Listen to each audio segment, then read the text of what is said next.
നമസ്കാരം.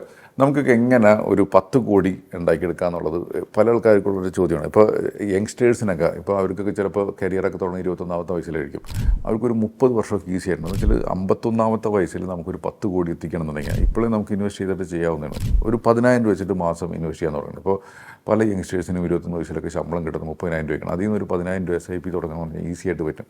അതോടൊപ്പം അവരൊക്കെ നന്നായിട്ട് പണിയെടുക്കുകയാണെങ്കിൽ എല്ലാ വർഷവും ഒരു 10% വെച്ച് കൂട്ടാം. ആദ്യത്തെ വർഷം 10,000 വെച്ച് സേവ് ചെയ്യുക, പിന്നത്തെ 11,000 വെച്ച്, പിന്നെ 12,000 അങ്ങനെ കൂട്ടി കൊണ്ടുപോകണമെന്നുണ്ടെങ്കിൽ നമുക്ക് ഏകദേശം 15 വർഷം എടുക്കും. ഒരു 12% റിട്ടേൺ കിട്ടുമെങ്കിൽ 1 കോടി നമുക്ക് ആക്കിയെടുക്കാനായിട്ട്.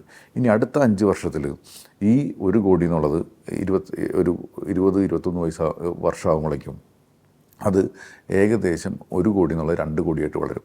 പിന്നെ അടുത്ത ഒരു 5 വർഷത്തിൽ ഏകദേശം ഈ പറഞ്ഞ അനുപാതത്തിൽ നമ്മൾ ഇൻവെസ്റ്റ് ചെയ്യണമെന്നുണ്ടെങ്കിൽ ഈ 2 കോടി എന്നുള്ളത് ഏകദേശം 5 കോടിയായിട്ട് നമുക്ക് നമ്മുടെ ഫണ്ടിനെ വളർത്തിയെടുക്കാനായിട്ട്. കാരണം അപ്പോഴേക്കും കോമ്പൗണ്ട് ഭയങ്കരമായിട്ട് എഫക്റ്റ് ചെയ്യും. അടുത്ത 5 വർഷത്തിൽ ഏകദേശം ഒരു 30 വർഷം ആകുമ്പോഴേക്കും ഈ പറഞ്ഞ 5 കോടി മൊത്തത്തിലുള്ള ഇൻവെസ്റ്റ്മെൻറ്റ് അടുത്ത 5 വർഷത്തിൽ 5 കോടി എന്നുള്ളത് 10 കോടിയിലേക്ക് ഉയരും. ഇത് ശരിക്കും പവർ ഓഫ് കോമ്പൗണ്ടിങ്ങിൻ്റെ പേരിൽ മാത്രം നടക്കുന്നതാണ്. ഇത് ശരിക്കും പറഞ്ഞ ആൾക്കാർ വിചാരിക്കും ഇതൊട്ടും പ്രാക്ടിക്കൽ അല്ലാത്ത കാര്യമില്ലെന്നാണ്. പക്ഷേ യങ്സ്റ്റേഴ്സിന് ഇപ്പോൾ നിങ്ങൾ കാണുന്ന ആൾ വയസ്സായിട്ടുള്ള ആളെന്നുണ്ടെങ്കിൽ നിങ്ങളുടെ മക്കൾക്ക് ചെയ്തു കൊടുക്കാവുന്ന ഒരു ഇൻവെസ്റ്റ്മെൻറ്റ് അഡ്വൈസാണ്.